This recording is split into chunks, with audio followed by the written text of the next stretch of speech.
کہا جاتا ہے کہ اللہ تعالیٰ ہر جگہ انسانوں کو یہ کہتے ہیں کہ جب بھی کسی کے ساتھ احسان کا معاملہ کرو، کسی کی مدد کرو، کسی کے ساتھ کوئی نیکی، اچھائی، بھلائی، خیر کا کام کرو تو اس کو جتاؤ مت، اور اس کے اوپر ایک طرح کا روب یا اپنے احسان کا بار بار تکرار نہ کرو، اس سے اس کی حق تلفی بھی ہوتی ہے۔ سوال یہ پوچھا گیا ہے کہ اللہ تعالیٰ خود جب انسانوں پر احسان کرتے ہیں، کرم کا معاملہ کرتے ہیں، نعمتیں گنواتے ہیں، تو بار بار اس کا ذکر کیوں کرتے ہیں کہ یہ میں نے کیا ہے، میرا تم پر احسان ہے؟ ایک طرف انسانوں کو یہ کہا جاتا ہے کہ وہ اس رویے سے بچیں، لیکن دوسری طرف جب ہم خود قرآن مجید کو پڑھتے ہیں، بالخصوص سورہ رحمان کو آپ دیکھیے تو ہر جگہ بتایا جاتا ہے کہ میری نعمتیں، میں نے یہ کی ہے، تو وہاں پر یہ احسان جتانے کا جو معاملہ ہے یہ کیوں ہو رہا ہے؟ اللہ تعالیٰ تو فی الواقع احسان کرتے ہیں، وہی اس کائنات کے مالک ہیں، ہر چیز ان کی ہے، ہمارا کوئی استحقاق قائم نہیں ہوتا، وہ ہمارے محتاج نہیں ہیں، ان کو ہماری کوئی ضرورت نہیں ہے، انہوں نے ہمیں خلق کیا، یہ بھی ان کا احسان ہے، انہوں نے ہماری ربوبیت کا اہتمام کیا، یہ بھی ان کا احسان ہے، انہوں نے یہ دنیا بنائی اور پھر ہم سے وعدہ کیا کہ اگر تم صحیح معیار پر زندگی بسر کرو گے تو اس کے نتیجے میں تمہیں ابدی بادشاہی حاصل ہو جائے گی، یہ ان کا احسان عظیم ہے۔ تو اس وجہ سے وہ تو ایک واقعے کا اظہار کرتے ہیں، ہم کیا کرتے ہیں؟ ہمارے پاس تو اپنا کچھ ہے ہی نہیں، نہ ہم نے کسی چیز کو خلق کیا ہے، نہ کسی چیز کا کسب کیا ہے، کچھ بھی نہیں، عین عنایت ہے ان کی عطا ہے، وہی کچھ ہم کو ملتا ہے۔ تو ہمارے پاس تو وہ امانت ہوتی ہے جو ہم دوسروں تک پہنچا دیتے ہیں۔ اچھا بولتے ہیں تو خود ہمیں زندگی میں اچھے بول کی ضرورت ہے، کسی کے ساتھ کوئی بھلائی کرتے ہیں تو خود دوسروں سے ہمیں بھلائی کی ضرورت ہے، تو یہ تو محتاج اور محتاج علیہ کا تعلق ہے، اس میں احسان کس بات کا؟ تو یہ خلاف واقعہ بات ہے، اس لیے اللہ تعالیٰ نے اس کو اس طرح بیان کیا ہے۔ پھر یہ کہ برابر کی سطح پر انسانوں کے اوپر احسان جتائیں، اس سے دوسرے کی عزت نفس مجروح ہوتی ہے۔ اللہ تعالیٰ کائنات کے خالق، مالک، وہ ہمارے آقا، ان کی حکومت پورے عالم پر قائم، وہ تو روز اپنی نعمتیں گنوائیں گے اور بتائیں گے، اس میں کوئی معنی نہیں ہے۔ تو اللہ تعالیٰ کے لیے جس طرح اپنی بڑائی کا اظہار کرنا، بلکہ خود انہوں نے فرمایا کہ میرے ناموں میں سے ایک نام متکبر بھی ہے، وہ اپنی بڑائی کو خود بیان کرتے ہیں، اپنی بڑائی کا احساس دلاتے ہیں، یہ ان کے شان ہے۔ اسی وجہ سے ایک روایت میں آیا ہے کہ الکبر و ردائی، یعنی میں جب اپنی بڑائی کا اظہار کرتا ہوں تو یہ میری چادر ہے اور یہ میرے ہی اوپر اچھی لگتی ہے، انسانوں کا یہ کام نہیں ہے۔ تو ہر شخص کو اس کے لحاظ سے نصیحت کی جاتی ہے۔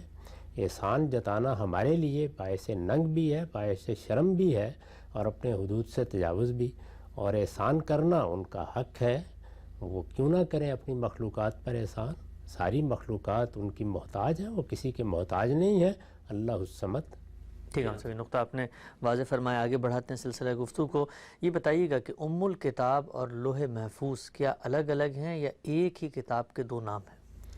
ام الکتاب کی تعبیر قرآن مجید نے اس مقصد سے اختیار کی ہے کہ اس کائنات میں اللہ تعالیٰ کے قوانین کار فرما ہے، یہ جتنے قوانین ہیں ان کا کہیں کوئی منبع ہے، یعنی ذات خداوندی سے تو ارادہ صادر ہوا اور وہ حکم فرماتے ہیں، جیسے کہ بیان کیا کہ اذا ارادہ شیئن فقال له کن فیکون، وہ پروردگار جب کسی چیز کا ارادہ کرتا ہے تو کہتا ہے کہ ہو جا، اور پھر جو اس کو وہ اسکیم دیتا ہے اس کے مطابق وہ ہو جاتی ہے۔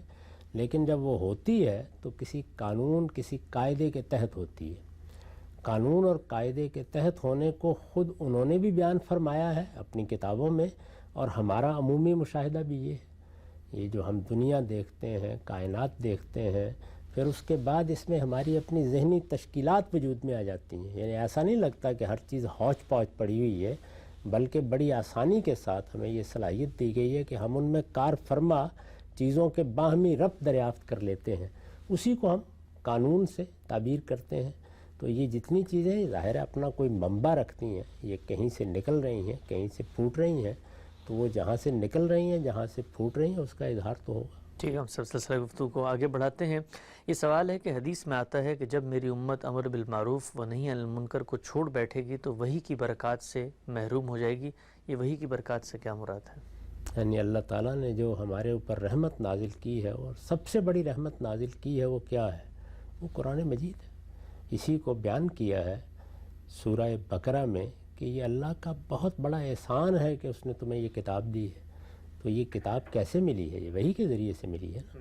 تو کبھی آپ کہتے ہیں کہ قرآن کی برکات، کبھی کہتے ہیں قرآن مجید نے جو ہدایت دی ہے اس کی برکات، اور کبھی آپ اس کے منبع اور ماخذ کا ذکر کر دیتے ہیں. وہ ماخذ ظاہر ہے کہ اللہ کی وحی ہے. تو وحی کی برکات یعنی قرآن کی برکات، قرآن کی برکات یعنی اس ہدایت کی برکات جو اللہ نے ہمیں عطا فرمائی ہے. تو یہ ہدایت کی برکات حاصل کرنے کا مطلب کیا ہے؟ اس کا مطلب یہ ہے کہ ہدایت کے ساتھ ہمارا صحیح تعلق قائم ہو، وہ ہدایت ہمارے وجودی حقائق کے ساتھ ہم آہنگ ہو کر ہمارے لیے رہنمائی کا ذریعہ بنے، پھر وہ رہنمائی ہمارے لیے ثبات قدم کا ذریعہ بنے. یہ اللہ کی خصوصی توفیق سے ہوتا ہے. تو یہ توفیق ہے جس کی اللہ سے دعا بھی کرنی چاہیے، مانگنا بھی چاہیے اس کو. اس چیز کو یہاں اس طریقے سے تعبیر کر دیا. اب رہ گئی یہ بات کہ امر بالمعروف اور نہی عن المنکر کے ساتھ اس کو کیوں وابستہ کیا؟ تو یہ اس لیے کہ اس دنیا کا نظم اسی پر قائم ہے. یعنی اس دنیا میں اگر معروف اور منکر کا احساس ختم ہو جائے تو انسانیت ختم ہو جائے گی. معروف کیا ہے؟ وہ چیزیں جن کو ہم اپنے حادثہ اخلاقی کی بنیاد پر بھلائی کہتے ہیں. وہ عالمگیر صداقتیں ہیں. وہ کوئی ایک یا دوسرے مذہب کی بتائی ہوئی حقیقتیں نہیں ہیں، بلکہ عالمگیر اخلاقی صداقتیں ہیں. اسی طرح کا معاملہ منکر کا ہے، یعنی جن کو ساری انسانیت برائی سمجھتی ہے. تو امر بالمعروف اور نہی عن المنکر ہی پر سوسائٹی قائم ہے. حکومتیں اس سے وجود میں آتی ہیں، معاملات اسی پر طے ہوتے ہیں، محکمے اسی اصول پر بنائے جاتے ہیں، انسانوں پر حقوق اسی سے قائم ہوتے ہیں. تو اگر اس چیز کو لوگوں نے ملحوظ رکھنا چھوڑ دیا تو پھر وہ جانوروں کا غلہ ہے، ڈور ڈنگر ہے، پھر تو کچھ چیز بھی باقی نہیں رہتی. اس وقت بھی دنیا میں جو کچھ امن ہے، سلامتی ہے، باہمی تعلقات ہیں، قواعد و ضوابط ہیں، دنیا نے کچھ انسانی حقوق کے منشور بنائے ہیں، ان کو دنیا مانتی اور انہی کی بنیاد پر دوسروں پر نقد کرتی ہے.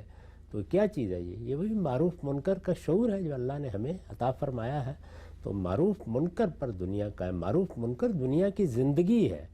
تو اس چیز کو اگر مسلمان بلا دیں گے جو پیغمبروں کی وراثت کو اپنے اندر لیے ہوئے ہیں، جن کے پاس اللہ کی کتاب ہے، تو پھر وہی میں نے عرض کیا کہ جانور ہی رہ جائیں گے. بالکل ٹھیک ہے صاحب، یہ واضح ہوتی ہے بات. اور ایمان کا اظہار بھی اس طریقے سے ہوتا ہے کہ آپ عمل صالح کرتے ہیں، عمل میں ڈھلتا ہے، تب وہ جا کر آگے مجسم ہوتا ہے. آگے بڑھاتے ہیں سلسلہ گفتگو کو.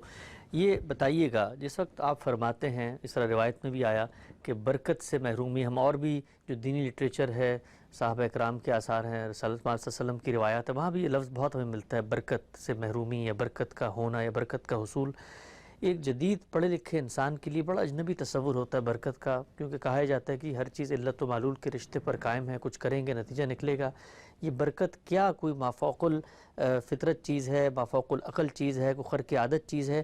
یہ عملاً کیسے ظہور پذیر ہوتی ہے؟ برکت کا کیا تصور ہے؟ کہ کیسے کہتے ہیں آپ کے مگر گھڑیاں جدائی کی گزرتی ہیں مہینوں میں، مہینے وصل کے گھڑیوں کی صورت اڑتے جاتے ہیں. تو یہاں کیا ہوا ہے؟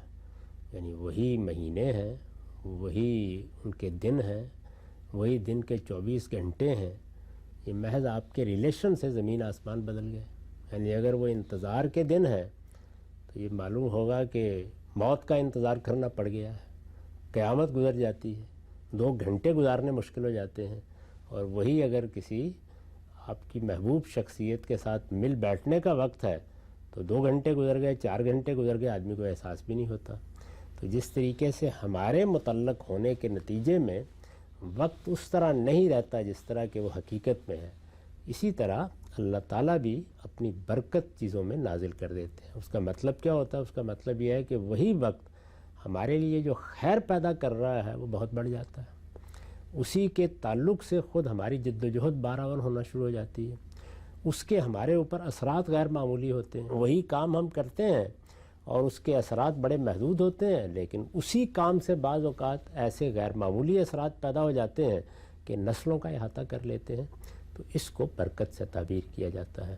یہ ہمارے تعلق سے پیدا ہوتی ہے. تو اس طرح ہمارے تعلق سے چیزیں کم اور بیش ہو جاتی ہیں، اللہ کے تعلق سے بھی چیزیں اسی طرح کم اور بیش ہو جاتی ہیں. جب ان کی عنایت نہیں رہتی تو کم ہو جاتی ہیں، جب ان کی عنایت اس میں شامل ہو جاتی ہے، ان کی توفیق شامل ہو جاتی ہے تو بہت بڑھ جاتی ہیں. اسی کو قرآن مجید نے بیان کیا نا ایک مقام کے اوپر کہ جب تم زکوٰۃ دیتے ہو، یعنی اللہ کی راہ میں انفاق کرتے ہو، تو ہم اس کو کئی گنا بڑھا دیتے ہیں. وہ بڑھتا ہے اپنے اثرات کے لحاظ سے، اپنے نتائج کے لحاظ سے۔